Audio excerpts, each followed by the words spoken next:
आजाद India का the headline show आप देख रहे हैं। आपके साथ मैं आदिल खान आजाद। आज बेहद बड़ी खबरें हैं और एक बड़ी खबर से जिससे हम शुरुआत करेंगे वो ये कि फतह और हमास के बीच दोस्ती हो गई है। चाइना ने ये दोस्ती करा दी है चीन में और ये इजराइल के लिए खतरे का अलार्म है। दूसरी तरफ हिजबुल्लाह ने रात कई महीनों के बाद इजराइल के आसमान को रोशनियों से नहला दिया। इतने ज्यादा रॉकेट और ड्रोन्स दागे हैं कि आयरन डोम से उसका सामना करना बेहद मुश्किल हो गया, किया भी गया। साथ ही आपको बताएंगे कि अमेरिका में क्या हलचल है। ये भी बताएंगे कि नेतन्याहू जो अमेरिका में है उनके मुतालिक ये खबर आ रही है कि भाई उनसे जो है जो बाइडेन की मीटिंग नहीं हो पाएगी। क्या चक्कर है, और ज्यादा इंसल्ट होगी। लेकिन जो बाइडेन से ना मिल पाने के बावजूद नेतन्याहू ने वहां कहा है कि हम होस्टेज डील करने जा रहे हैं, लेकिन होस्टेज डील को लेकर, सीज फायर को लेकर आज तक की सबसे बड़ी चौंकाने वाली खबर सामने आई है। दो बड़े कमांडर भी मारे गए हैं, हमास के और अल-अक्सा ब्रिगेड के। सब कुछ छोटे से वीडियो में दिखाने जा रहा हूं। सबसे पहले सबसे बड़ी खबर की बात जो आज दिन भर चर्चा में रह सकती है, हमास और फतह के बीच चाइना ने आखिरकार दोस्ती करा दी है। इन दोनों के बीच, दोनों फैक्शंस के बीच हमास और फतह, हमास का रूल गजा पर रहता है, फतह का रूल फलस्तीन के वेस्ट बैंक वाले हिस्से पर रहता है। महमूद अब्बास उधर के नेता, इस्माइल हानिया इधर के नेता। इन दोनों फैक्शंस के लोग गए थे, बीजिंग बुलाया गया था, मीटिंग करवाई गई और दोस्ती करवा दी गई। कहा कि तुम लोग अपने अपने मामला बाद में हल करते रहना, सॉल्व करते रहना, पहले इजराइल से मिलकर अपना वतन ले लो, अपना मुल्क ले लो, आपस में मत लड़ो वरना दोनों गुलाम बने रहोगे। अमेरिकन पॉलिसी वगैरह जो कुछ भी कहा गया होगा। चाइना तो अमेरिका के खिलाफ बोलता ही है। फिलहाल चाइना ने हमास फतह की दोस्ती कराई और इसे बीजिंग डिक्लेरेशन नाम दिया गया है। पैलेस्टीनियन यूनिटी के लिए काम करने की बात की है। सब ने ये कहा है कि अभी तक ये खबरें थी कि वेस्ट बैंक को निजाम सौंपा जा सकता है गजा का, लेकिन वो बड़ा मुश्किल होता हमास के रहते वजूद में। लिहाजा अब सीएनएन ने भी हेडलाइन दी है, Hamas and Fatah sign agreement in Beijing ending the division Chinese. 17 साल से इन दोनों के बीच पंगा है। जब से 2007 से हुकूमत पाई है गजा की हमास ने, तो वेस्ट बैंक को, वो ये पैलेस्टीनियन अथॉरिटी को वहां से हटना पड़ा, भागना पड़ा फतह को। तो इनके बीच जो है हमेशा से डिवीजन था। अब फतह को यह लग रहा है कि वेस्ट बैंक में भी हमास का बोलबाला बढ़ रहा है, क्योंकि जिस तरीके से उन्होंने 7 अक्टूबर का हमला अंजाम दिया इजराइल के ऊपर, वहां उस वेस्ट बैंक वाले इस वजह से एनर्जी से भर गए क्योंकि उनकी जमीनें और घरों को भी लगातार सेटलर्स कब्जा रहे हैं। तो उन्होंने कहा कि अब मुकाबला करना होगा। अब मुकाबले के लिए साथ आना पड़ता है क्योंकि आप दोनों ही दुश्मन हो इजराइल की नजर में, लिहाजा साथ काम करना होगा। यही चाइना ने समझाया। इनकी मुज़ाकरात की वीडियो और कई और पॉइंटर्स जो बड़े अहम होंगे वो मैं आपको अलग से वीडियो जरूर बना कर दूंगा, क्योंकि ये मीटिंग अपने आप में बहुत बड़ी मीटिंग है। जो अमेरिका नहीं करवा पाया वो चाइना ने करवाया। इसका मकसद क्या है, इसके इम्पैक्ट क्या होंगे, क्या असर करेगा, ये सब कुछ बताऊंगा अलग से। खबर बड़ी थी इसके हेडलाइन में देना, हेडलाइन शो है। जो कल खान यूनिस से निकालने का ऐलान किया गया था, सभी से कहा गया था बाहर निकल जाओ। जो लोग वहां पर पनाह गुज़ीन या अपने घरों में टूटे फूटे में रह रहे थे, आईडीएफ ने कहा था कि यहाँ से जाए, हमें हमास के यहाँ पर जो है वो गुर्गों को सबको ख़त्म करना है। वो तो आतंकी बोलते हैं, खैर उन्होंने कहा कि हमें ख़त्म करना है और यहाँ से रॉकेट दागे गए, ये वो वगैरह। तो कल बहुत हैवी बॉम्बिंग की गई, लोग निकल भी नहीं पाए थे और इसकी वजह से लोग इसमें बहुत मारे गए। वैसे ही मतलब निकलने से पहले ही इजराइल ने कहते हैं कि बॉम्बिंग करना शुरू कर दी। अब इसमें जो है अल जजीरा की हेडलाइन ये बताती है कि 81 लोग, कम से कम 81 लोग मारे गए हैं इजराइल के हमलों में खान यूनिस में, और न जाने कितने जख्मी हैं। 39,000 से ऊपर शहीद होने वालों का आंकड़ा फलस्तीन में पहुंच चुका है, गजा में पहुंच चुका है और यह सिलसिला बदस्तूर जारी है। लेकिन बाइडेन ने सीज फायर को लेकर अपने दौरे सदारत के खत्म होने से पहले कुछ कहा है, वो आखिर में बताता हूं। इसीलिए कहता हूं आखिर तक बने रहेगा। आजाद इंडिया को सब्सक्राइब कर लीजिए, ना किया हो भैया, आप ही का चैनल है, क्यूआर कोड भी है सपोर्ट करने के लिए। दुनिया टुडे दूसरा चैनल जिसपे विजुअल्स आएंगे जबरदस्त तरीके से, उसके साथ रिपोर्ट बनाई जाएगी। खैर, यूएस इलेक्शन जो चल रहा है और जिसको लेकर अब बाइडेन अगले इलेक्शन में नहीं खड़े होंगे, तो उसमें जो है उन्होंने कमला हैरिस को अपना जो कहा कि इन्हें बनाया जाए। कमला हैरिस को सपोर्ट काफी ज्यादा मिल रहा है। बताया जा रहा है कि वो डेमोक्रेटिक रिप्रेजेंटेटिव के तौर पर नॉमिनेशन हासिल करने में कामयाब हो सकती है। वापस आते हैं मिडिल ईस्ट पर, फलस्तीन गजा में। अल मयादीन लेबनान की हेडलाइन है, 5 फलस्तीनी मारे गए हैं इजरायली एयरफोर्स के हमलों में तुलकर्म ड्रोन स्ट्राइक में। तुलकर्म एक शहर है वेस्ट बैंक में, वहां पर ड्रोन स्ट्राइक हुई, इजरायली एयरफोर्स ने की और इसमें 5 फलस्तीनी मारे गए हैं। और 2 औरतें घायल हुई। लेकिन ये 5 फ़लस्तीनी में से 3 वो फ़लस्तीनी कौन हैं? इनमें से 2 की फ़ोटो ये है। आप देख रहे हैं, एक अल-क़स्साम ब्रिगेड के कमांडर हैं, जिनकी एक आँख पर पट्टी है, एक आँख खराब हो गई होगी किसी हमले में, टोपी लगाए हैं।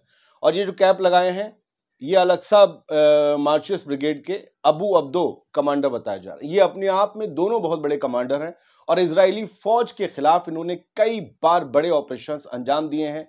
इनके पूरे वीडियो आए हैं एलिमिनेशन से पहले के, उसकी एक वीडियो रिपोर्ट अलग। देखिए, यहाँ वीडियो दिखाना मुनासिब नहीं है, कोई वीडियो मोनेटाइज नहीं होता, वीडियो और गिरा देगा, हो सकता है कि स्ट्राइक भी पड़ जाए। तो प्लीज आप लोग समझा करें। कुछ लोग हैं ये नहीं समझेंगे, अब उनको समझाना बंद करने वाला हूं, ठीक है। अब इसके बारे में भी इजराइल ने जो है वो छापी, टाइम्स ऑफ इजराइल ने भी headline, Tulkarm commanders of Hamas and Al Aqsa martyrs brigade said killed in IDF air strike. IDF के स्ट्राइक में मार्चियस ब्रिगेड जो है, अल अक्सा मार्चियस ब्रिगेड और हमास का अल-क़स्साम ब्रिगेड, उसके 2 कमांडर्स तुलकारम में मारे गए हैं। ये बताया जा रहा है ये कमांडर बहुत बड़े हैं, इसीलिए मैं इनकी खबर दिखा रहा हूं। इनकी सैकड़ों वीडियो आज सोशल मीडिया पर वायरल हो रहे हैं। इन्होंने बाकायदा रील्स बनाई थी, लेकर चल रहे हैं, आंख पे पट्टी बंदी, मतलब जबरदस्त तरीके से ये लोग अपनी वीडियोस बनाया करते थे। तो उसको इजरायली चैनल्स जो हैं वो दिखा भी रहे हैं, बता रहे हैं देखो ये आज नहीं रहे, निपट गए हैं इस तरीके से। फिलहाल रफा पर क्रॉसिंग पर क्या हो रहा है? गजा और इजिप्ट की क्रॉसिंग है रफा, आपको पता है, रफा शहर में। वहां जो वेलकम गेट होता है ना, वेलकम टू पैलेस्टाइन, अगर कोई इजिप्ट की तरफ से आ रहा हो तो उसे कहते हैं नहीं, जैसे हमारे यहाँ जिला बदलते लगा होता है, आपका स्वागत है ये वाली पंचायत में। तो वेलकम टू पैलेस्टाइन गेट को भी, मैं आपको वीडियो नहीं दिखा रहा हूं, बस आप देख लीजिए, बुलडोजर उसे तोड़ रहा है। ये वेलकम टू पैलेस्टाइन का गेट था राफा बॉर्डर क्रॉसिंग पर। क्या इसकी वजह हो सकती, क्यों मैंने आपको दिखाया? अलकुस ब्रिगेड, अलकुस न्यूज नेटवर्क का ये वीडियो था, उनकी भी हेडलाइन होगी, लेकिन ये तस्वीर मैंने दिखा दी। असल में रफा में फलस्तीन की पहचान को मिटाने की कोशिश की जा रही है।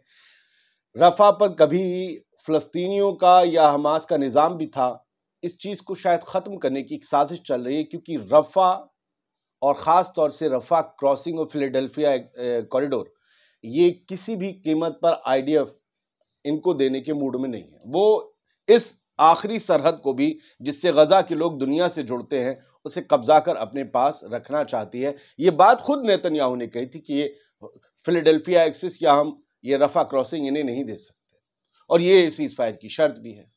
सीज फायर पर मैंने कहा आपसे बहुत बड़ी खबर है, आज तक ऐसा पॉइंट कभी नहीं आया, वो आखिर में है। चलिए मैं एक एक करके आपको ले चल रहा हूं। सुनने में आया है, खबर यह है कि जापान ने पहली बार जो है सेटलर्स पर सैंक्शंस लगाए हैं।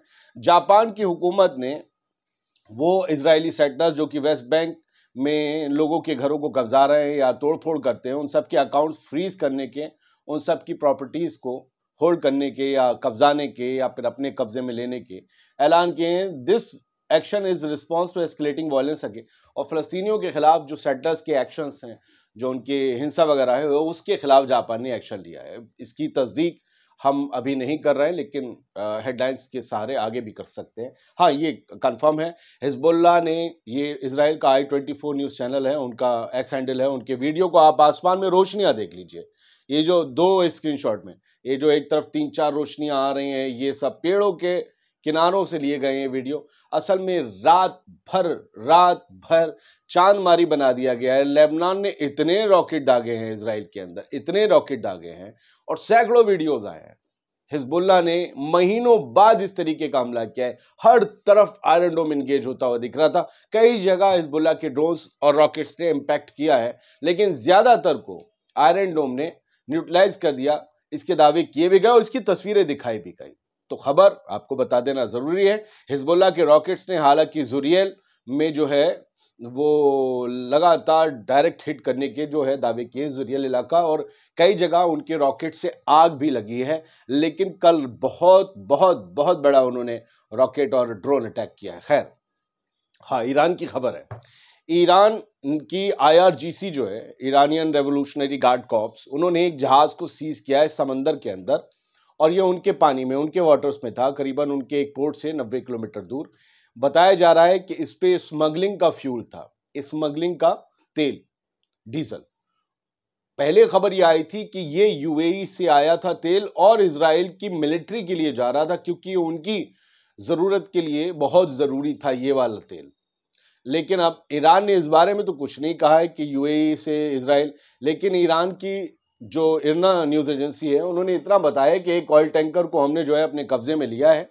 ये गैर कानूनी तरीके से हमारे वाटर्स में था, हमारे समंदर के इलाके में था और इसमें गैर कानूनी तेल था। 61 नॉटिकल माइल ईरान के पोर्ट बुशहर जो है उससे 61 नॉटिकल माइल दूर इसे जो है आईआरजीसी ने कब्जे में लिया है। इसमें 12 फॉरेन क्रू मेंबर्स हैं और 1.5 मिलियन लीटर डीजल फ्यूल था। खैर, यमन के हाउतीज की तरफ से बड़ा ऐलान हुआ है। उन्होंने कहा है कि आने वाले दिनों में हम तुम्हें बहुत जबरदस्त तरीके से चौंकाने वाले हैं, सो बी प्रिपेयर, तैयार हो जाओ। और ये खबर आई है इरना में, ईरान की न्यूज एजेंसी में। आज 23 जुलाई है, तो सुबह उन्होंने करीबन 5:30 बजे इस खबर को छापा। हमारे यहाँ यूँ समझ लीजिए कि 9 वगैरह बज रहा होगा। और ये जो है ईरान के यमन के अंसरुल्लाह मूवमेंट यानी हाउथीज के टॉप लीडर हैं, इन्होंने टॉप ऑफिशियल हैं यमन के अंसरुल्लाह मूवमेंट के, और इन्होंने ये कहा है कि हुदैदा में जो तुमने एयर स्ट्राइक की है, यमनियों का जो खून बहाया है वो रायगा नहीं जाएगा, हम तुमसे इसका बदला लेंगे और कसम से यकीन मान लो तुम हमारा बदला देखकर चौंक जाओगे। अल कयूम है इनका नाम। इन्होंने स्पुतनिक से ये सारी बातें कही हैं और कहा है कि यमन अपना बदला जरूर लेता है, शायद तुमने यमनियों को पहचाना नहीं है। द टाइम्स ऑफ इजराइल ने हेडलाइन दी है कि अमेरिका के मौजूदा सदर जो बाइडेन ने इस बात को दोहराया है कि वो गजा में जंग खत्म करने के लिए और होस्टेजेस को आज़ाद करवाने के लिए अपनी प्रेसिडेंसी के लास्ट महीनों में, अपने दौरे सदारत के इन आखिरी महीनों में काम लगातार करते रहेंगे कि गजा में किसी सूरत जंग भी रुक जाए और होस्टेजेस जो हैं, जिनमें अमेरिकन भी हैं हमास के कब्जे में, वो आज़ाद हो जाए। वरना ये दाग लेकर उनकी पार्टी डेमोक्रेट कैसे जाएगी इलेक्शंस में, जाहिर सी बात है उन पर सवाल उठेंगे। Meeting hostage families in US, Netanyahu says condition for deal coming together. The Times of Israel की आज ही 23 जुलाई की खबर जो बता रही है कि नेतन्याहू पहुंच गया है अमेरिका और वहां उसने मुलाकात की है उन हॉस्टेजेस की फैमिली से जो हमास के पास हैं और जिनका ताल्लुक अमेरिका से है। उन सब से ये कहा है कि बेफिक्र रहिए, होस्टेज डील और सीज फायर की बातचीत बस पूरी होने ही वाली है, बहुत जल्द आपके लोग आज़ाद हो जाएंगे, गजा में हम जंग रोकने जा रहे हैं, कुछ ऐसे ही कहा होगा। क्योंकि सिक्योरिटी चीफ, अगली headline the Times of Israel की बताती है और ये सबसे खास है। शुरू से आखिर तक मैं आपको खास हेडलाइन दे रहा हूं, सोचिएगा, इसलिए बने रहा करिए आखिर तक। आखिरी हेडलाइन है ये, security chief said to agree Israel can withstand withdrawing from Gaza for 6 weeks. Shin Bet और मोसाद के चीफ ने इस बात का इशारा दिया है कि हम लोग अग्री हैं इस होस्टेज डील और सीज फायर को लेकर, और यह भी कह दिया गया है कि 6 हफ्ते के लिए गजा से आईडीएफ पूरी तरीके से बाहर चली जाएगी इस होस्टेज डील को अमल में लाने के लिए। 6 हफ्ते के लिए, और 6 हफ्ते के बाद क्या फिर कत्लो गारत, फिर मारा मारी। यानी तुम्हारे होस्टेज जो उनके कब्जे में है वो सिर्फ तुम्हें इसलिए दे देंगे कि तुम 6 महीने जंग को रोक दोगे। वो तो 9 महीने से झेल रहे हैं जंग को, वो कैसे राजी हो जाएंगे? फलस्तीनी, क्या आम फलस्तीनी इस बात के लिए राजी हो जाएगा?